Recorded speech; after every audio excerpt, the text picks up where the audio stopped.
Let's welcome Lani Schleusener with the topic of the power of influential speech. Thank you.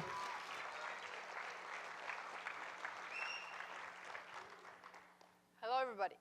My name is Lani, and I'm the new head of the math department here at TEDxEF Academy. And if there's one thing that we can all agree on, it is that math is the most fascinating subject out there. If we master it, we're able to explain every movement, every development in our entire universe. And with statistics, we're able to break down the truth in the simplest of ways. To explain so many concepts, it makes sense that math is complex and therefore needs time to be studied. We all want school to prepare us for the real world. And in order to understand the real world, well, we gotta understand math. So, more math, better future.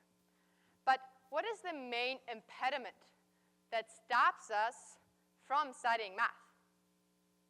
Well, it is the languages. The teachers give us pages upon pages of vocabulary to learn and yell at us for putting a comma in the wrong spot. Like, honestly, just give me a break. In the past, math was the most important subject in school. You only had English to read math books. And that time period produced the smartest people in the world. Think about it. Einstein, Newton, Hawking's. But then, academia thought it was necessary to introduce Spanish, French, and German, and the amount of people who made real discoveries began to slowly decrease. Well, you could almost say people came out of school dumber than how they came in. And it's all because of those languages. Considering the power of math, I gotta say, we are the lucky ones. We didn't fall for those lies the linguists spread. But now we have to save those who want to learn the truth of algebra and the movements of our universe. And we have to save that elite from all those lies. Because right now, I want you all to realize that we are the victims. Well, as some of you might have figured, that was actually not the truth that I just said. I'm not the new head of the math department, and your language classes are most definitely not the reason you're failing math. Making math look like a victim. The language class is like a group that wants to take over, even though there's literally no reason for it. Ignoring facts and twisting reality completely are all strategies that fascism uses and its ideology. But why is it so persuasive if it's not fact-based at all? Well, it is because it uses something way more human. Our emotions. Throughout the talk, I acted like the languages were a threat, like something really, really dangerous. And everything alive reacts to those emotions with the same mechanism, the fight or flight mechanism.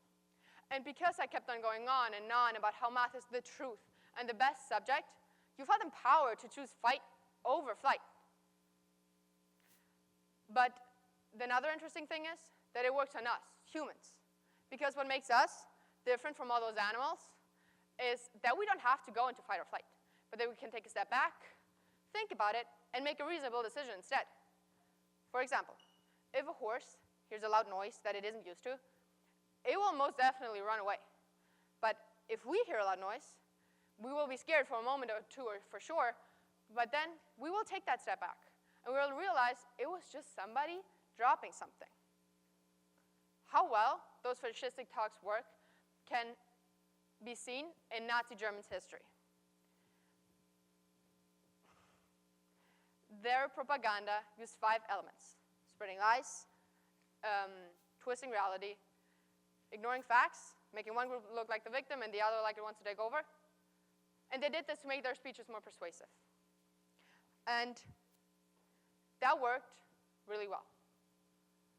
They were able to bring Germans who fought side by side with Jewish soldiers just 20 years prior to burn down 1,400 synagogues, destroy or rob 7,500 Jewish-owned stores and apartments, and kill 400 Jews in only one night, the night of the 9th of November, 1938, now better known as the Pogrom Night.